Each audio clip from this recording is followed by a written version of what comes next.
Vous êtes sur Tout TV Africa, mesdames et messieurs, bonjour et bienvenue dans Gatigo. Nous démarrons ce bulletin d'information avec le Mali, où le gouvernement a dénoncé le récent rapport de Human Rights Watch accusant les forces armées maliennes de violation des droits de l'homme.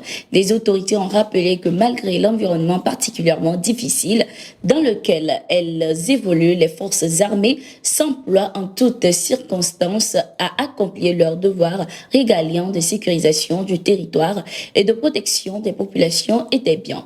La mission de protection des populations maliennes, objet d'allégations tendancieuses entretenues pour un dessein inavoué, concerne tous les citoyens sans aucune exclusive. Le gouvernement s'insurge particulièrement contre les graves accusations de représailles contre les villageois et des punitions collectives à leur encontre et déplore la légèreté avec laquelle de telles allégations sont faites.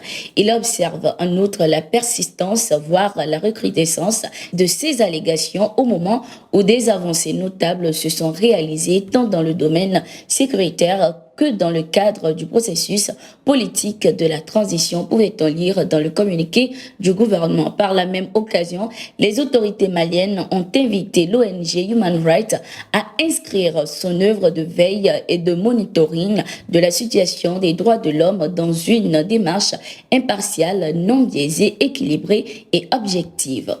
Dans un rapport publié ce 24 juillet, Human Rights Watch a accusé les forces armées maliennes des actions contre les civils. En réponse aux attaques souvent brutales de ces groupes, l'armée malienne s'est engagée ensemble avec ses combattants étrangers et alliés dans une stratégie meurtrière de contre-terrorisme, ce qui a coûté la vie à beaucoup de personnes et engendré des souffrances dans le pays, avait affirmé Hilaria Allegrosi, chercheuse sur le Sahel à Human Rights Watch. Après le capitaine Ibrahim Traoré, président de la transition burkinabé, c'est au tour du colonel Assimi Goïta de prendre la route pour Saint-Pétersbourg pour assister au sommet Russie-Afrique. Le colonel Assimi Goïta a été accueilli à cet effet ce 26 juillet à l'aéroport international de Saint-Pétersbourg par les autorités russes et les diplomates maliens en poste auprès de la Fédération de Russie. Ce sommet sera également une occasion pour le président de la transition malienne de discuter avec son homologue Vladimir Poutine. Il assistera également au défilé de la marine russe sur les berges du fleuve Neva. Le sommet Russie-Afrique se tiendra ces 27 et 28 juillet à Saint-Pétersbourg en Russie. Dans un message publié ce 24 juillet, le président russe Vladimir Poutine a indiqué que les relations de partenariat entre son pays et l'Afrique seront toujours prioritaires, même dans les décennies à venir. Il a ensuite rappelé que ces relations de partenariat sont solides et enracinées et se sont toujours caractérisées par la stabilité, la confiance et la bienveillance. La Russie a toujours soutenu les pays africains dans leur lutte contre le jeu colonial.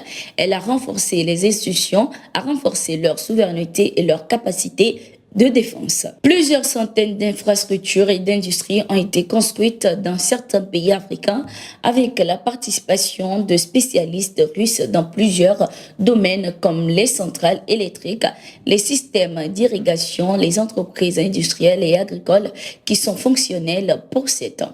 Par ailleurs, des milliers de médecins, ingénieurs, officiers militaires et enseignants africains ont été formés en Russie, a-t-il affirmé. En Centrafrique, le gouvernement veut augmenter le nombre d'instructeurs russes déjà présents sur le territoire pour aider dans la lutte contre l'insécurité. Cette augmentation est demandée par les autorités du pays dans le cadre du référendum constitutionnel qui se tiendra dans quelques jours. La République centrafricaine est très intéressée par la présence à long terme d'instructeurs russes car c'est grâce à la Russie que les forces armées centrafricaines se construisent, que le personnel pour l'armée, la police et la gendarmerie est formé, a affirmé Alexandre Bikantov, ambassadeur de la République centrafricaine. Au Kenya, alors que le président William Ruto a affirmé être ouvert au dialogue dans le but de mettre fin à plusieurs mois de manifestations meurtrières contre le gouvernement et la cherté de la vie. L'opposant Raila Odinga a affirmé de son côté ce 26 juillet qu'il ne dialoguerait avec le président William Ruto qu'en présence d'un médiateur. L'opposant indique que le président n'est pas sérieux à propos du dialogue. Ce n'est pas quelqu'un en qui vous pouvez avoir confiance. C'est pourquoi j'insiste sur le fait qu'il doit y avoir un médiateur entre nous. Je suis prêt à parler s'il y a un médiateur entre nous, a affirmé le leader de l'opposition Raila Odinga. Au Sénégal, le gouvernement a donné des précisions concernant la levée du dispositif sécuritaire mis en place devant le domicile de l'opposant Ousmane Sonko. Selon le porte-parole du gouvernement sénégalais Abdou Karim Fofana, le leader du PASTEF ne représente plus une menace. Tous les déplacements d'Ousmane Sonko se sont soldés par des casses, des pillages et des morts. Mais il n'y a plus d'appel à l'insurrection. Il n'y a pas de risque de trouble à l'ordre public. C'est juste une mesure de prévention, une mesure administrative qui a été levée parce que le risque ne se pose pas, a-t-il affirmé. Par la même occasion, le porte-parole a indiqué que la décision d'arrêter ou non l'opposant revient au procureur de la République. Ousmane Sonko, candidat à l'élection présidentielle de 2024, a été condamné le 1er juin à 2 ans de prison ferme pour corruption de la jeunesse sans avoir été arrêté. Merci d'être resté avec nous. Nous sommes arrivés à la fin de ce numéro de Gatigo. Nous sommes en continu sur nos différentes plateformes.